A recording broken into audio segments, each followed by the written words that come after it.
And my guest for this segment on the Dumsor Scare, Engineer David Asamoah, who is the Acting Managing Director of the Electricity Company of Ghana. He should explain to all of us why in the last week I've had to use my plant for how many times, and unannounced the power is off. Ben Boakye is Executive Director, Africa Center for Energy Policy, ASEP. Nana Moesi is Executive Director, Institute for Energy Security, IES, and Edward Abambere Bawa, still here, is MP Bongo and co-spokesperson on energy for the NDC manifesto. This show is brought to you by the candid sponsorship of Bank of Africa, as strong as a group and closer partner, MTN everywhere you go. Ashesi University, educating ethical and entrepreneurial leaders for Africa. Robert & Sons Optical Services, your comprehensive eye care service provider for 33 plus years. My Way Insurance, simply dial *165# on MTN to join My Way today. DPS International, where every child shines. Flamingo Paints, simply superior. Syntex Tanks, it's strong, it's tough. And Activa International Insurance, our clients, our passion. My outfits, as always, is by Konati Clothing. What you wear counts. You can find them at Adenta Shopping Center, Adenta Down. You can call them 0244 676732. 676732. Konati Clothing. Thank you very much. Now, so should I go on the phone first? Yes. Thank you for joining us, David Asamoah. Hello, David. Please unmute your mic. Yeah, I'm around. Thank you.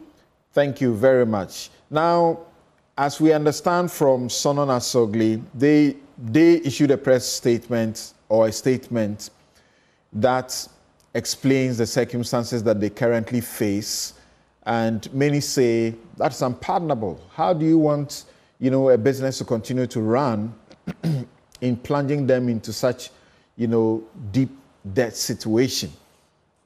In excess of almost 260 million US dollars that you are supposed to pay. You haven't paid them, and that is excluding the fuel cost, residual fuel cost. As we understand, Senate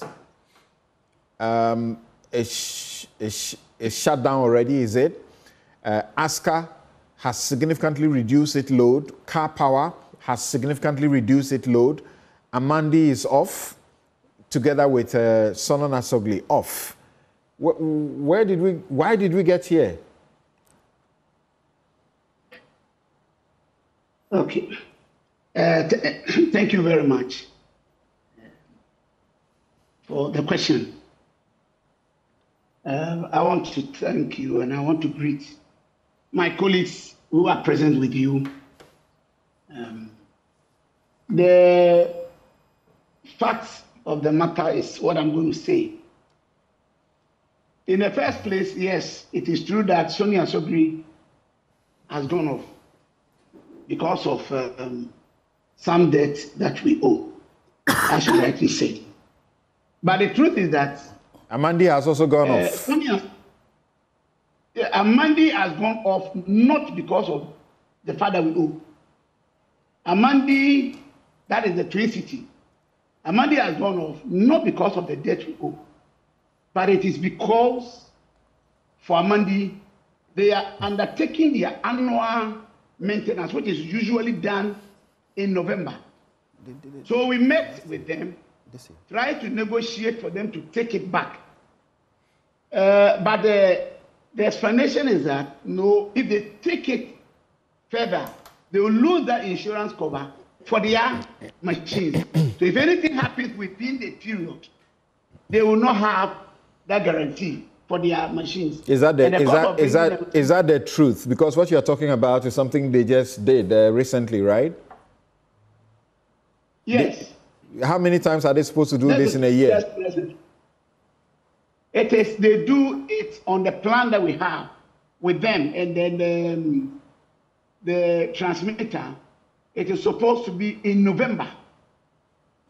Okay. The annual plan is done in November. Okay.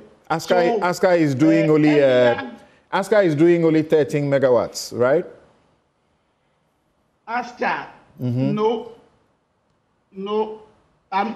If you allow me to give the video. Okay, I was just asking these statistics before you make your points about the fact that it's not only T3, it's not only Amandi, it's not only Sonon Asogli. I'm talking about those who have gone off. Then car power has significantly reduced. We understand that Siemens, Senate significantly reduced, and then ASCA to, reduce doing 13 megawatts. The statistics are factually not correct. Okay, help us. Yeah, I'm going to give you the figures as of today. For the, like I was talking about, I have Sonia Sobri off, which is not a secret, everybody is aware. Sonia Sobri has gone off because of death. But the good news of Sonia Sobri is that they are going to be back in the coming weeks, because we are almost resolved the issue that made them go off. Almost. We started paying them. Then we are also having a plan of how we'll be paying on weekly basis. This time not monthly, on weekly basis. That has been, I've had that conversation with them. And to show good faith, we started paying to show that it is not just that we are talking, but we are acting on what we have agreed going forward. I see. Now, back to the hold on briefly. When did you start paying to Sonon Asogli? Sonon Asogli, when they shut off on the 8th. They shut off on the 8th of the previous month. October. We paid that week. Yes, we paid that week. Then the following week we paid. But because the payment was not sufficient, they decided they are not coming back. Okay. Then I halted the payment because I thought that if people are generating and giving, and if I don't pay those generating who are still generating, then it will be unfair for me to collect the money from the sales that I make from the energy they sell to pay Asogli. So I went off. But you already owe them. You already owe them. You owe them a debt. So you cannot say, since they have gone off and they are not generating you won't pay them. No, the reason is, let me come in. You know, the money we collect per month is unable to pay everybody full. So if I knew that we owe at the time, and if somebody is producing even in the midst of the debt, I mean, in business, it makes business sense that I continue to have that faith and pay the one who is currently producing. But what we agreed with Sobri, after I had a conversation with them one-on-one, was that, okay, I'm going to resume paying. And I paid them even yesterday. To show that I'm back in paying them yesterday. I made payment. So the debt amount of 259 million US dollars, how much of it have you been able to clear as we speak? And that is exclusive exclusive of fuel. Yeah, fuel is different. Fuel is different. We don't manage the fuel. It's the energy Ministry of Energy that manages the fuel. So fuel is different. But I'm talking about energy that we have bought, kilowatt hour. Okay. But do you think is it how tenable is it that they have their debt grown by 23% on the net balance between January 2024 and September 2024, and only 22.6% of the invoices for the period have been honored by ECG from the cash waterfall mechanism? 23% and only 22.6 has been honored so far. Yes, it's the truth is that majority of these debts is as a result of forex shortfall. Each month, forex alone will lose about 37 million on monthly basis. So if you get the money and you pay, getting the dollar becomes a problem. Sometimes you even make payment like what I paid yesterday. It will take sometimes days, weeks before they get it because of the dollar. If it were to be serious, I have paid. I would just say I paid the money. But when you pay, now you have to, the banks will have to get the dollar to convert before they pay. And by the time they convert, if the dollar increases, then it means that you will still have further shortfall. So with the payment, we are doing the best we can to pay. And we have an agreement with them now, how it's going to be paid. ECG will be paying part, ministry will come in. Also, and they have had that conversation. Just yesterday in the evening, they sent me a message that they have agreed with the ministry on their portion. So if the ministry takes it up, then they will resume. And I spoke to the ministry, and the ministry has also agreed. So the coming days, Sonia Asebi will be back. Not with the coming days. But you talk about us. Yes, go ahead. Okay, let's talk about. Okay, you have already explained. I wanted you to do it this way, but you have already explained why Amandi is also off. You say that one is not due to debt, but because of some maintenance that they have to do. Okay, so go ahead with ASCA and Car Power, why they have also reduced, and Senate as well. Good. Senate is running as I speak with you now. Senate is running. That is the facts. It's running now. Okay. Yeah. ACTA is doing over 100 megawatts continuously. AXA is doing over 100 megawatts continuously. How many megawatts would they have been doing normally? Oh, they do that. It's around that same figure. Sometimes 120, sometimes 100. But continuously, we are getting 100 megawatts, which is good. So as far as you are concerned, they have not reduced significantly the power that they need to supply? No, please. For AXA, no. And then Car Power too? Yes, Car Power is off not because of any other reason, but for a problem they have on their valve.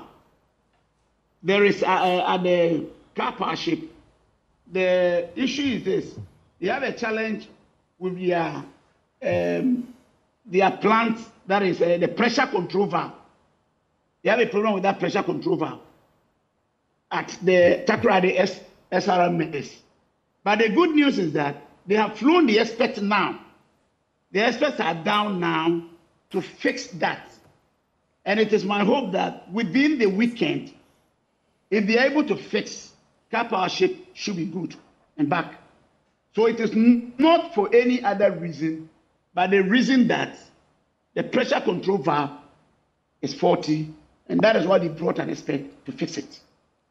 That's the issue with the Car Power ship. You were saying Car Power does what? They have an installed capacity of 470 megawatts, right? Car Power is 450. 450 instead of 470. Okay. Yes, please. And that's their capacity. Yes, and normally they supply about how much? No, around the same figure. Around the same figure. They are when they were running fully, they were giving us around the same figure.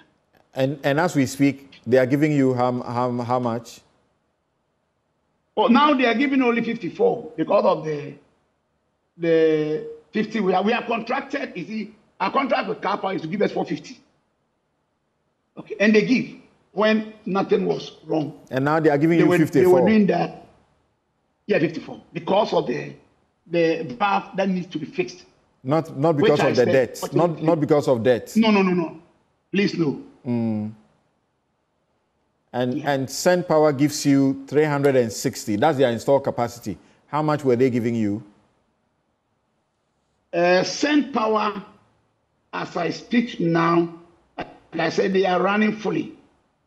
I don't have the figure immediately. I'll check as we progress. Okay. All right. Just log on and get it. Right. But so clearly the power situation that people are facing, and certain parts in the Ashanti region, it's really bad. It's an epileptic fit that they are suffering. They just don't have it. Every other minute, their power is going off, and so on. Why don't you have a sort of a proper schedule so that they can manage their lives? Yes. This issue keeps coming. The reason we are unable to do a full-scale schedule for them to follow is that the shortage is not consistent. As I speak with you now, right now, specifically, there is no shedding because today, off-peak, we don't have any shortfall, not even zero. We are good. Everybody is having supply. So as we progress getting to the peak, we'll get the figures for the peak. Then we'll be able to know the quantity we have and how to share it. But specifically with Ashanti region. If we go specifically with Ashanti region, yesterday, the total load we shared was just about 130. That is nationwide. Not only Ashanti, nationwide. And we distributed them according to the regions, specific regions. Ashanti was part, Greater Accra, all the regions. Ashanti had, I think, about 30 megawatts. I think it's about 25 or so. I'll get it right here. So it is not that Ashanti keeps going, but the problem with Ashanti is that to get that quantum, that about 20 or 25 megawatts to share. Normally, it is the cities that suffered most because that is where you can easily get that quantum. Okay. If you take it to the rural areas, then it will have to put virtually everybody up.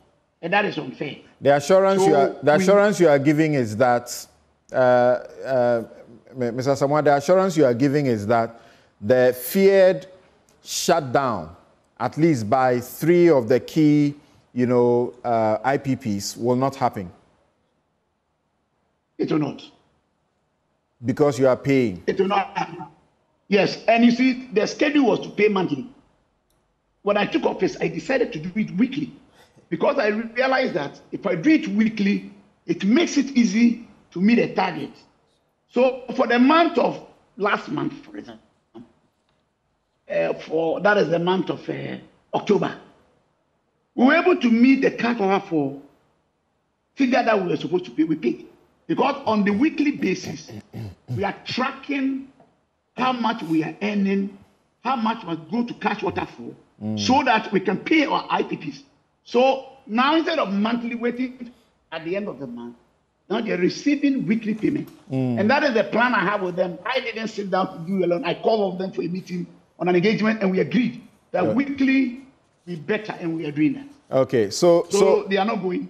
So tell us, which plants are giving us the power we are using now? Like I said, all the power plants are available except Sony and Sogri. Then the Amandi and his friend Eli Power, they are doing the maintenance. Car power ship is also out because of the valve, which is being fixed. So these three are the plants that at the moment are not. All the other plants are working. Okay, please hold on for me. And thank you very much for the assurance that you are giving. Now let's try and test the assurance that he's giving us, whether or not it's workable. I think I should begin with you, Bauer. Then I'll come to the guys who have been deep in the process. Yes. Yeah, so thank you very much. And then good morning to Engineer Samoa. Congratulations in your elevation to acting MD. Thank you. Let me first start by stating that I can understand the challenges that Engineer Samoa is going through. Sometimes you must be very careful in your utterances and what you say, and you must portray hope when you are speaking on behalf of a very important entity like ECG. So I can understand where he's coming from. There's a basic, and I believe all of us agree on that, so that is not it's something that we should contest. The issue of the level of debt. That, as we speak now, if you take out even the PPA-related costs, like he himself has mentioned, forex losses, because that's a liability that is put on the state. If you take out interest on default payments, you take out those things. These are all PPA-related costs. If you take that even out, they still have to cough out roughly around 1.6 billion in terms of their, and I'm not saying cedis, dollars, in terms of the debt levels that they have to these. Roughly 1.6 billion.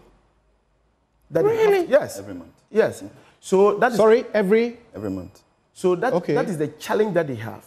Now, fast forward. And ECG simply cannot even raise the money to pay them. Because if you look at the amount they collect, and then you look at the players they have to make, it becomes a challenge. I'll give you a typical example. So, a very good day, like a figure of, let's say, 20, I was just looking through their documents with PURC's analysis. So, for example, you take March. In March of 2023, because I don't have the figures of the 2023, they were supposed to be, the expected revenue they were supposed to collect based on the tariff that had been approved was around 1.6 billion Ghana cedis. The actual that they collected was around 394 million. So a shortfall of about 76%. So basically, you have a situation where you cannot be doing those payments. Two, you have a situation where, you see, when you are dealing with IPPs, and I'm telling you because I know that you were pushing, based on your own research, in terms of production research, you were pushing some figures that you also have against the answers he was giving. So, for example, can he explain why you have an installed capacity of ASCA being 370 megawatts? Let's even say based on their efficiency and other things. They should be doing in the neighborhood of about 300 megawatts. Let's even say 300 megawatts. How come they are running around 100 megawatts? There should be a reason for it. And the reason cannot just be because, and all of us know, they're part of the reason, and I remember, I think a few weeks ago, myself and Ben were even discussing some of these issues. Issues of, for example, they can't even procure fuel to even run HFO, to even run, what do you call it, the ASCA plant. And so a situational report on the plants that were available, ECG may not be in the best position to give. People would have given a better job on that because they are the managers of the system. But you see, it doesn't just go on just that. Beyond just the fact that these people are not being paid and therefore they are gradually shutting down. You know, some of the IPPs, they always tell themselves that, look, I'm not being paid, but as long as I generate, I can also just keep the plant sitting down. As long as I generate, I know that it's debt that will be paid at one point or the other for me to be able to pay my investors and what have you. So let me generate. The reason why we have gotten to where we have gotten to is by virtue of the fact that they just cannot even meet the operational costs. They have to, there are a lot of, they have to pay workers. They have to buy a few, their variable costs. They can't even meet it. And so because they cannot meet it, they are forced to do something like what the, for example, the OCTP partners did. You know, the OCTP partners also were owed roughly around $200 million plus. They also decided, in an attempt to discuss issues with government not listening, they decided to reduce the flows of gas that were coming. They reduced it from around 245, am I right? 245 million scarf to about 171 million scarf. That's just a contractual agreement with JNPC. So basically, it is about debt, it's about debt, and the under recoveries. I think ASEP did some work on their under recoveries that talks about roughly under recovery going to a total of about 13.6 billion thereabout. So the issue is about debt. Government does not have the money, and because government does not have the, and the government has also spent so long in the negotiations of even the accumulated debt that has been there. You know, the agreement they came with the IPPs was that, look, we know you cannot even pay us, or when we invoice you, you cannot pay.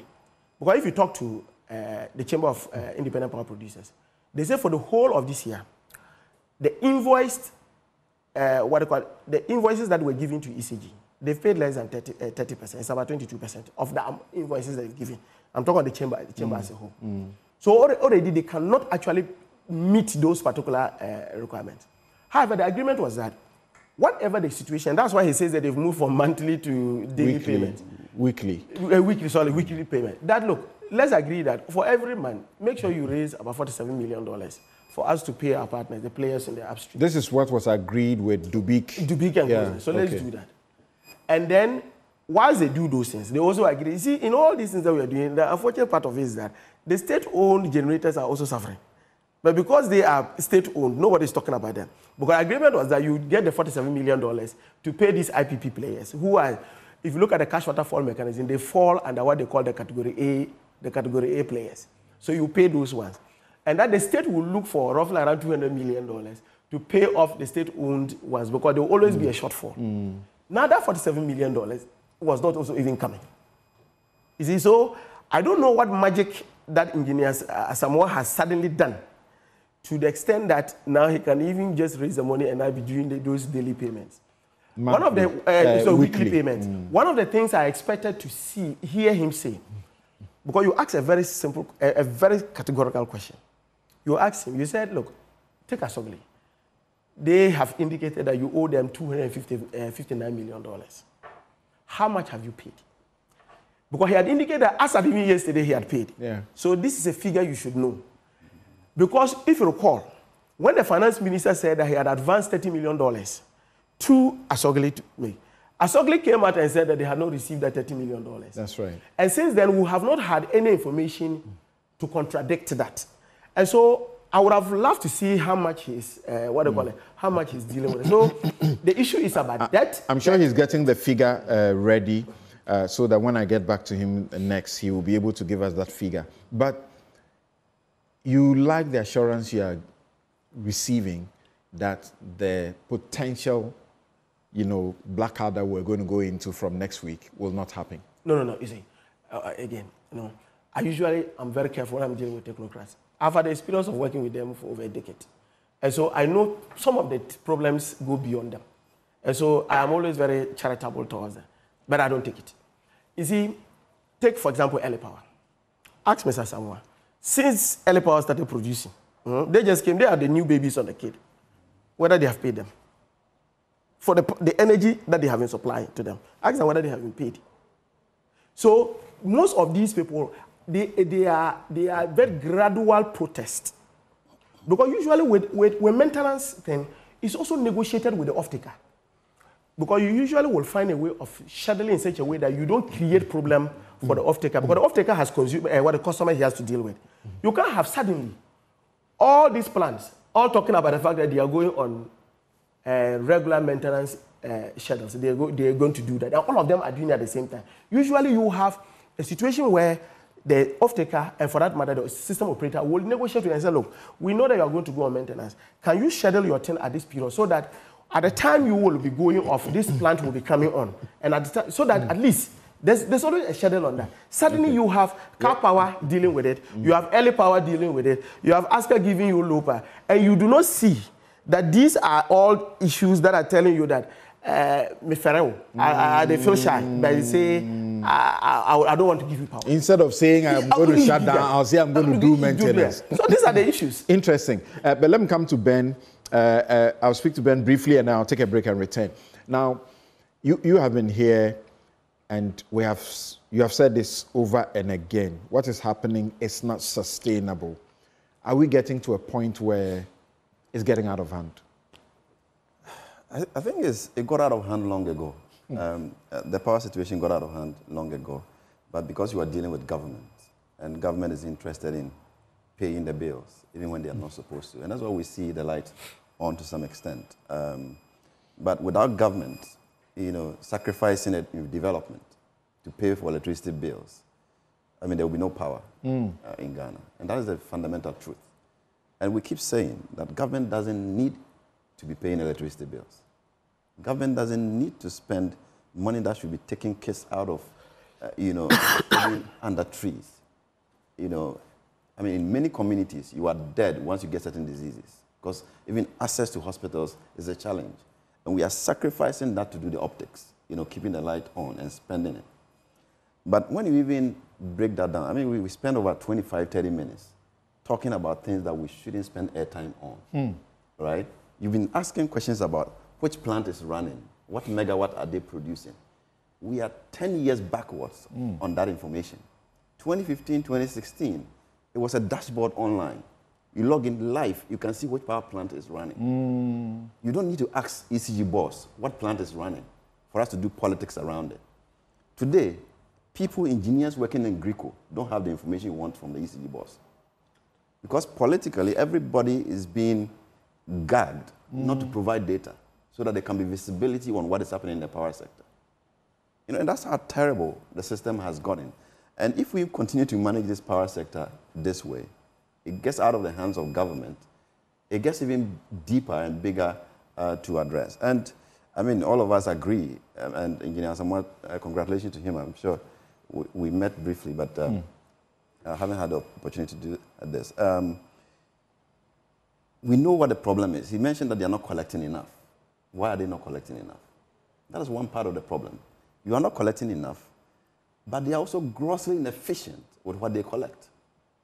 And we'll be highlighting this. And I challenge anybody, if you go to ECG and you diagnose their contracting, the expenditures, there is not a single item ECG procures that is not 2 to 3 times more expensive than the shelf price. Yeah. That's serious. Is that clear? There is nothing, I dare say this. There is nothing that ECG, whether it's service, it's an item, engineering tool, whatever they procure, there is nothing they procure that is not 2 to 3 times more expensive than the shelf price. If you spend our money this way, you cannot pay IPPs. You cannot pay the transmission companies. You cannot pay the other suppliers in the system. And that is what is happening. And they keep saying that they need money for themselves. To do what? To overspend. To do shady contracting. To pay more for what you are purchasing. And that's what they've been doing. I mean, and it will be happening on the collection issues. ECG came up with a grand excuse that they need to digitalize. They need to move their system from a platform that they were using. That was a digital platform, for God's sake. We were running an app that people can pay on, an app that people can pay power on. And as if everybody has forgotten that the ECG even had an app before what we are talking about today. They have an app. So even if you want somebody visa to integrate, all you need is to get an engineer who can configure that and get us to pay, sitting at home, pay with our cards, pay with Momo. The systems are there. MTN is there. Telecel is there. You are integrating their system into yours. It's not magical. But they came up with this grand scheme that nothing has happened before. Let's re-engineer a whole contracting scheme and give it to another company to do it. And they're spending so much money on that contract, paid over 170 million for an app that was developed to do the same integration that could have been done by ECG engineers. And the worst part, when the company that doesn't own the meters, they don't own the transmission lines, they don't own any hardware that ECG has. When they collect the money through the app, which is controlled, I mean, the payment systems, Visa, Momo, all those platforms are not owned by the app developer. But the money goes into the account of the app developer. And then when the money goes to the account of the app developer, he takes 0.95%. Do you know what that means? That's over 10 million cedis every month. And then the app developer tells you that transfer the money from my account to ECG account. It doesn't even need to go to the app developer accounts in the first place. To transfer the money from my account to your account is going to cost 0.85%. That's over 8 million cedis a month. That is how ECG is spending our money. All right? So when IPPs cry that they don't have money, but they have the money to pay this kind of uselessness, you're not going to get the power sector sustainable.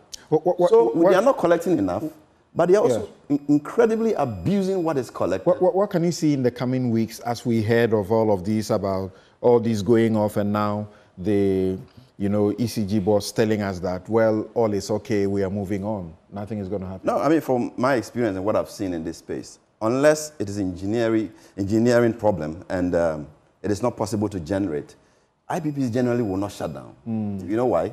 Because if there is gas to generate, you are better being owed than shutting down. Because when you shut down, you don't get paid. And that is how we played it over time. So they will generate, we'll pile the debt, and then we'll keep moving on. It's only Asogli that has shut down because they don't have the kind of contract that Car Power, Sen Power, who have guarantees. Sen Power is not, Car Power is not shutting down because they went for their LCs, about $112 million. They went to take it because you are not paying them. Okay, so I'll take they will keep generating as long as there's fuel. I'll take a break at this point. I'll return. Of course, I've not forgotten that Nana Amoesi, the 7th Executive Director, Institute for Energy Security, IES, is also on the line with us. But I'm hearing a lot of things that's just completely shattering, some good information I heard. We, people in the what do you call it? Civil society had a meeting with Dr. Bawumia in the course of the week. We had a meeting with him under Chatham House rules. And the things I learned about ECG are just being shattered right now. As far as their revenue is concerned, even in comparative terms with giants like MTN. We'll be right back.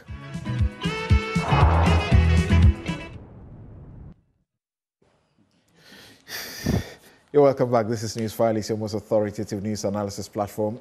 And here on Newsfile, we put Ghana first. It's brought to you by the Canada sponsorship of Bank of Africa, strongest group and closest partner, MTN everywhere you go. Chelsea University, educating ethical and entrepreneurial leaders for Africa. Robert & Sons Optical Services, your comprehensive eye care service provider for 33 plus years. My Way. Dial *165# on MTN to join My Way today.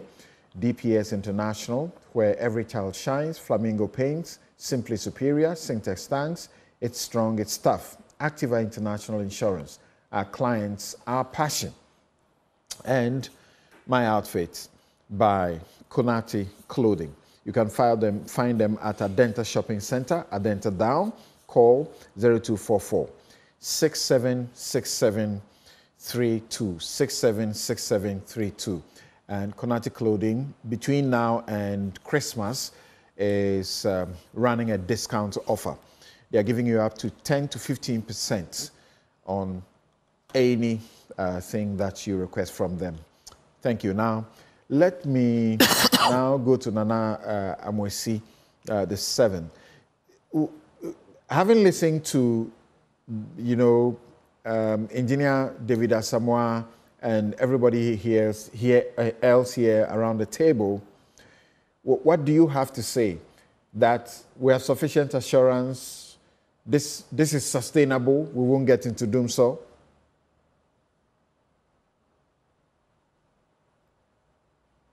Viewers, well, my preliminary statement is that it's been 7+ years of wasted resources and opportunities. And we've come back so much that it will take us, heavy investment and some substantial years to return to where we were, at least in early 2017.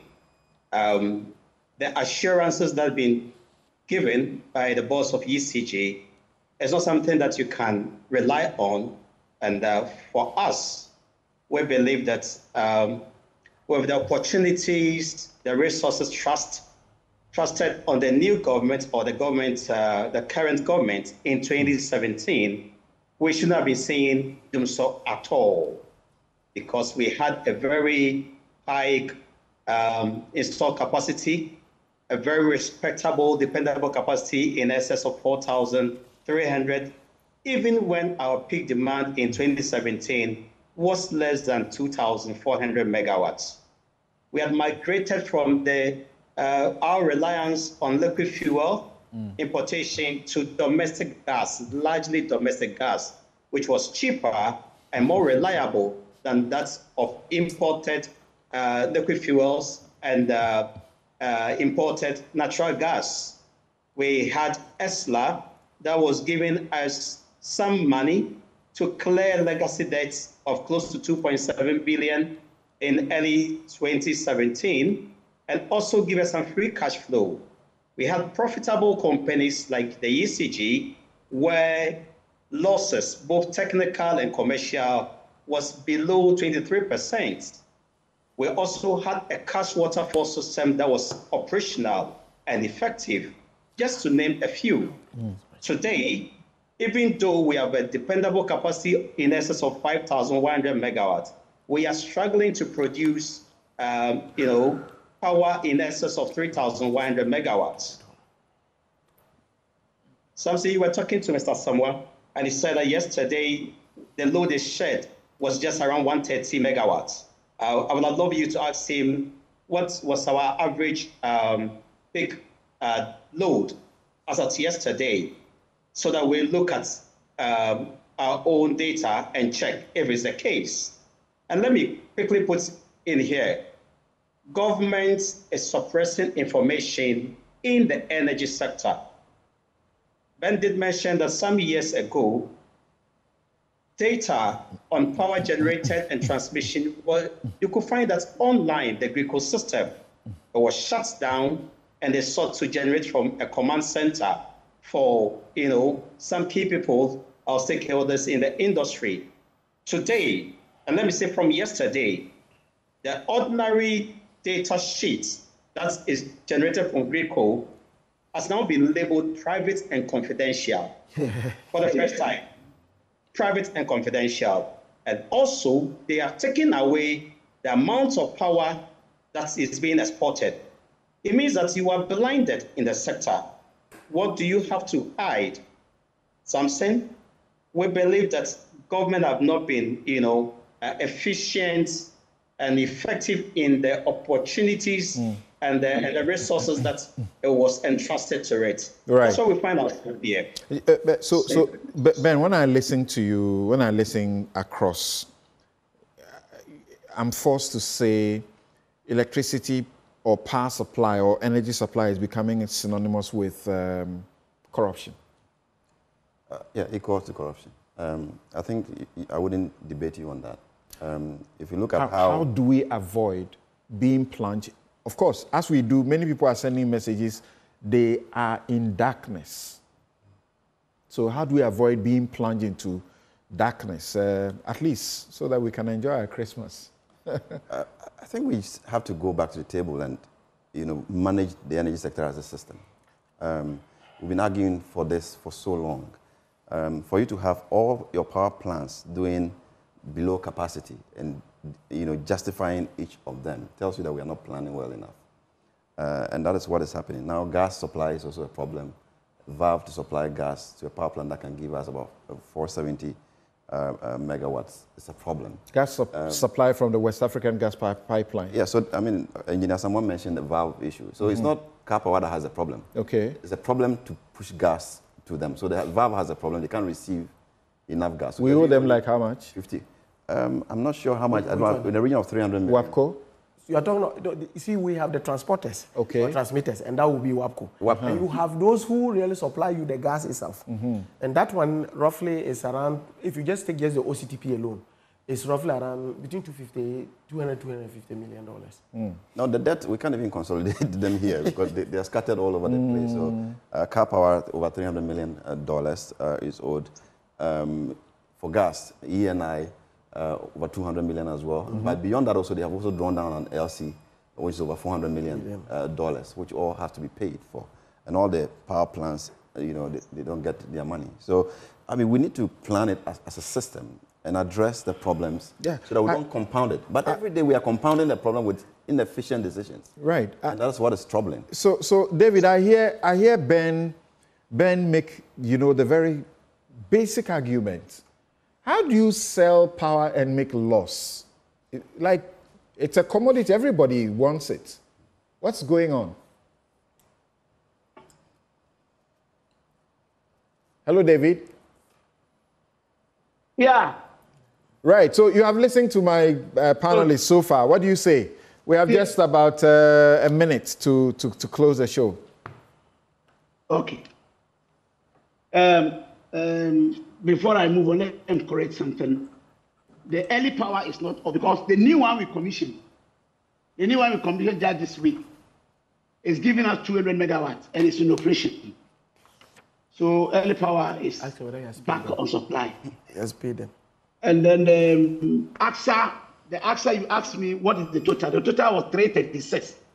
The 136 is on gas, and that one is used during the off-peak, during the day. Then at night, when we get to the peak, they come in with 200 megawatt that use the HFO. So AXA is also giving full capacity of 336. So these are the two corrections I want to make. Now, going forward, you ask, if electricity is a commodity, how can we sell a commodity like electricity and run at a loss? Yes, we should not lose sight of the fact that our tariff is in Ghana cedis. And then we bill or we buy the power in dollars. So to match the two, then what it means is that the tariff must be able to cater for that conversion. And though we are having quarterly tariff adjustment, it doesn't cover all. Okay. So from the onset, I'm very sorry, but we have run out of time. And as I spoke about WAPCO, you know, they issued a statement yesterday announcing that they were going to go on a planned pipeline cleaning and inspection. So a whole lot of things. Thank you, gentlemen, very much for joining us on Newsfile. And